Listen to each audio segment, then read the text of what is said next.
لیکن انصاف کا وقت ہو گیا ہے اور آپ کا حکم ہے کہ انصاف میں تاخیر نہیں ہونی چاہیے.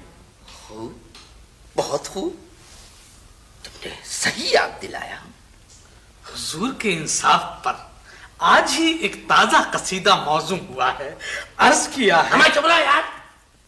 ایک تو ہم اس درباری شاعر سے بڑے تنگ ہیں ابا حضور، جب دیکھو ایک نیا قصیدہ لکھ کے لے آتا.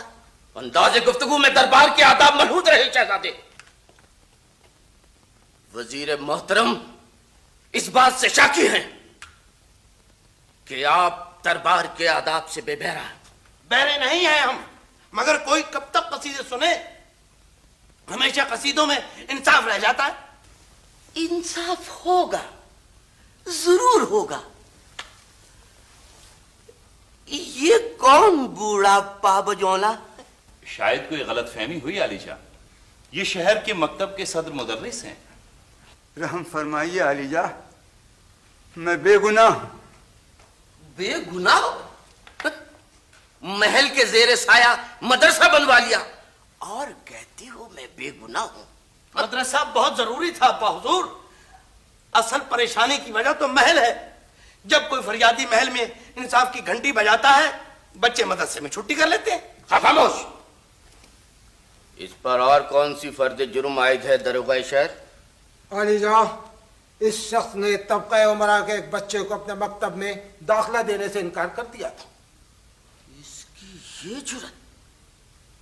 ہم یہ کیا سن رہے ہیں وزیر تعلیم؟ میں لا علم ہوں عالم پناہ.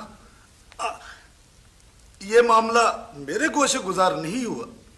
میں عرض کرتا ہوں علی جا، رئیس شہر کے بھانجے پچھلے امتحان میں ناکام ہو گئے تھے، لہذا اس شخص نے انہیں اگلی جماعت میں داخلہ دینے سے انکار کر دیا، جبکہ عین اسی وقت ایک سبزی فروش کا بیٹا مکتب میں داخل کر لیا گیا.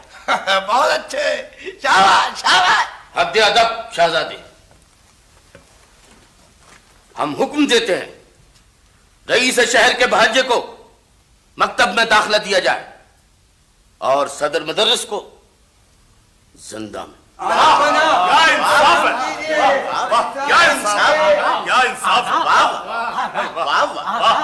حضور کے انصاف پر جو قصیدہ موضوع ہوا تھا اس کا مطلع عرض کرتا ہوں. ابے چپ نہ ہوا تو رہنے دے اپنا قصیدہ، یا ہو گیا انصاف کا ملیدہ. حد ادب، آداب دربار ملحوظ رکھے جائیں. اور علی جا، یہ شخص ایک مشکوک سیاح ہے. مشکوک سیاح؟ یہ کون ہے وزیر سیاحت؟ یہ مملکت کے حدود میں پروانہ راہداری کے بغیر داخل ہوا تھا عالم پناہ. مجھے ناحق پابند کیا گیا ہے علی جا. میں مشکوک نہیں ہوں، مورخ ہوں. مورخ ہو؟ خوب. گویا تاریخ اپنے آپ کو دہرا رہی ہے. علم و فن کی شمع کو پروانہ راہداری کی ضرورت نہیں ہوتی ذل الہی. روشنی سے کون کہہ سکتا ہے کہ وہ گھر کی روزن سے باہر نہ جائے. کہاں سے آئے ہو تم؟ ملک خدا داد سے، اور اب ملک نیک آباد کا قصد ہے. وہاں کی تاریخ لکھنا چاہتا ہوں میں. ملک کے نیک آباد کی تاریخ لکھو گے؟ ہماری تاریخ نہیں لکھو گے؟ جی، تاریخ کے لیے ماضی بھی ضروری ہے علی جا. اور ایک مورخ کے لیے اس کا مستقبل بھی ضروری ہے، چاہے وہ اس کی سانس کا اگلا ہی لمحہ کیوں نہ ہو. لیکن علی جا، میں تو وہاں. تم ہماری تاریخ لکھو گے. وزیر محترم، ہم حکم دیتے ہیں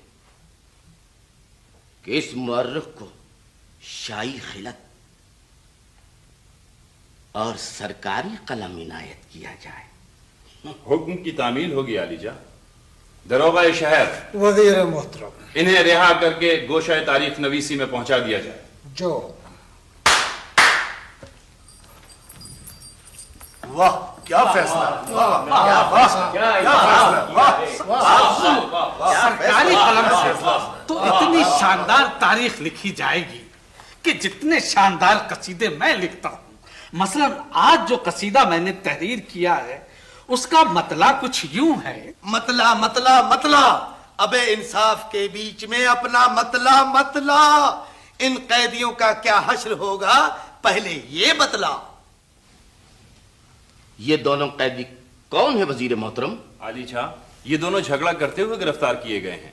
داروغہ شہر، ان کی فرد جرم شہنشاہ کے روبرو پیش کی جائے۔ شہنشاہ معظم، ان میں سے ایک شخص کرایہ دار ہے اور دوسرا مالک مکان۔ میں کرایہ دار ہوں حضور، کرایہ پابندی کے ساتھ ادا کرتے ہوئے گزشتہ کئی سالوں سے اس کے مکان میں رہ رہا ہوں۔ آج نیا تندور لگانے کے لیے صحن میں کھدائی کر رہا تھا تو یہ اشرفیوں سے بھرا دیگچہ نکلا۔ یہ دیگچہ مجھے ملنا چاہیے پنہ پرور۔ عالی جاہ ملاحظہ فرمائیے، صبح سے یہی جھگڑا ہے۔ یہ شخص کہتا ہے کہ مالک مکان ہے لہذا دیگچہ اس کا ہوا، یہ شخص کہتا ہے کہ کرایہ دار ہے، قانونی وکیل ہے لہذا دیگچہ اس کا ہوا۔ اب یہ عالی جاہ خود فیصلہ فرمائے کہ دیگچہ کس کا ہوا۔ انصاف ہوگا، ضرور ہوگا۔ ہم اس نتیجے پر پہنچے ہیں کہ دیگچہ مالک کے مکان کا ہے، لیکن جو قانونی مکین ہے اس کا حق بھی تسلیم ہونا چاہیے، لہذا شاہی خزانے سے ایسا ہی دیگچہ اشرفیوں سے بھر کر اس کرایہ دار کو بخشا جائے تاکہ یہ بھی اس خوشی سے محروم نہ رہ سکے۔ عالی جاہ، شاہی خزانے سے دور ہوں گی محرومیاں، اور اوپر سے کہتے ہو کہ امور مملکت میں حصہ لوگے۔ مگر ہم تو یہ عرض کر رہے تھے عالی جاہ۔ خاموش رہو۔ ہمارا انصاف کہتا ہے کہ زمین مملکت کی ہے جس سے یہ دفینہ نکلا، اور مملکت ہماری، لہذا اشرفیوں سے بھرا ہوا یہ دیگچہ شاہی خزانے میں جمع کیا جائے۔ کیا فیصلہ ہے؟ کیا فیصلہ فرمایا؟ اسی مناسبت سے قصیدہ عرض کیا ہے۔ قصیدہ